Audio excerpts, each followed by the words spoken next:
Hello. So tonight's theme is kiss and tell. But as Justina said, this is a little bit more than that. So I have not had the honor of serving in the Peace Corps.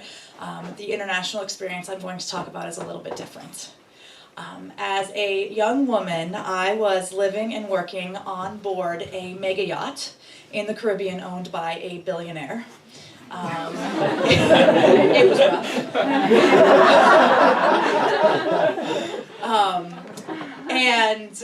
It was actually a lovely family and kind of a conservative family, and I really enjoyed serving them. I really enjoyed serving their guests. It is a pleasure to bring luxury into people's lives, I find.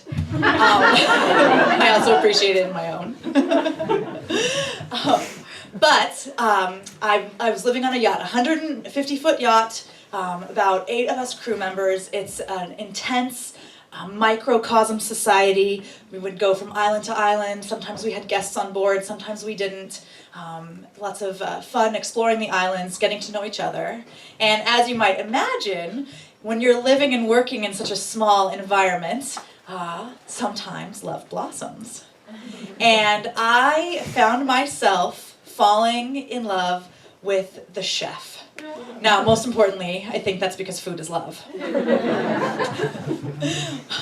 But I didn't want to tell the owners that this was happening because they were supposed to be keeping an eye on me. They had told my parents they were going to keep an eye on me, and here I am dating this man from another country. And maybe also a little bit from another generation. But the food was amazing.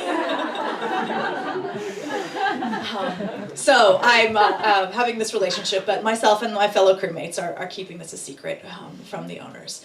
Until one night, we are down in the Southern Caribbean, and it's time to serve dinner. Dinner's prepared. It's my job to go serve dinner, help mix drinks. Hard work. But I suddenly have a horrible pain right about here. And it's a very, very bad pain, and I'm really concerned. I'm not able to even serve dinner. It turns out one of the guests' wives, she is a nurse. And I pulled her aside, and we talked about what was going on. And she said, "Marisa, I am sorry to tell you this, but I think that you might be pregnant.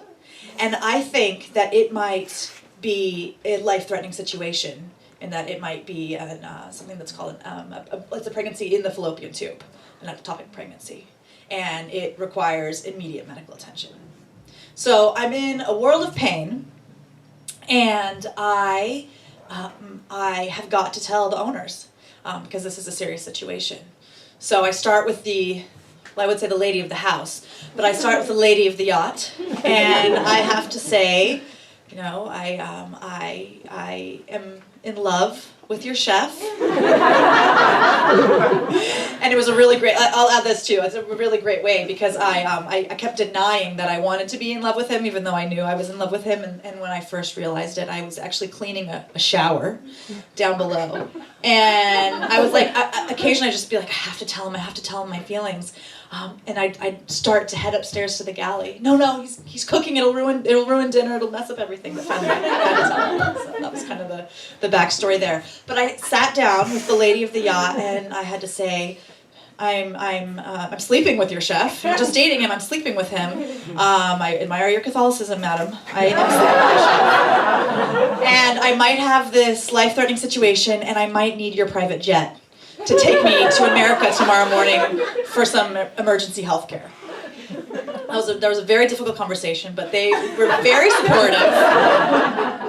They were really supportive, and I appreciated it. Now, before I had to actually pull the trigger on the private jet, I had this kind of international insurance plan, and I contacted them, and they said, "Oh, great, you're on this island. We have the best private gynecologist that you should go see immediately, and he can probably help, and here you go."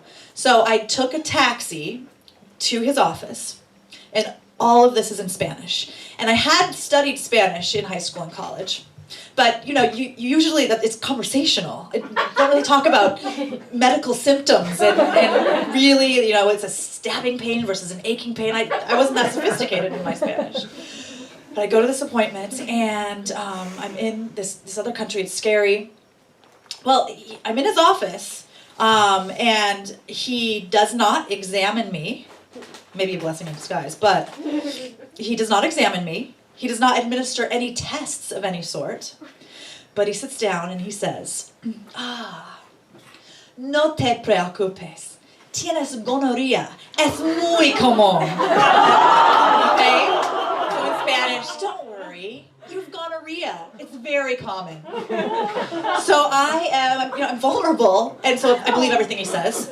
And I was like, oh my God, and I'm so mad at my boyfriend because he has been dishonest with me about his sexual health. And, but I get a prescription, and so myself and my partner are to take these pills.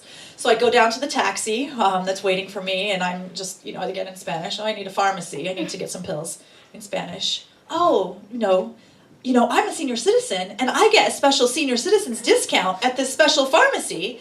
Like, I'll take you there, and I'll get the pills for you, and you can pay less. So, of course, I say yes, because I'm vulnerable.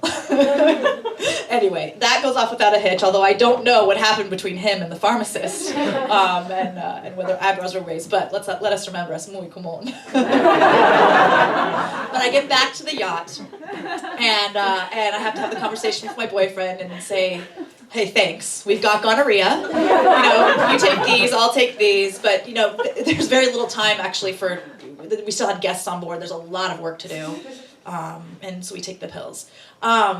Well, as it turns out, when I was able to get some real health care shortly thereafter, I wasn't pregnant, I didn't have gonorrhea, it turns out it was an ovarian cyst that had burst and resolved on its own, and all that time also, my boyfriend and I had never really confronted the situation, but it turns out we were both totally angry with each other, both thinking the other one was dishonest about his or her respective sexual history, and so now it can make for a good story, and then we ended up getting married. So it all worked out. But so that is my story of sex and tell, when really I never had to tell at all.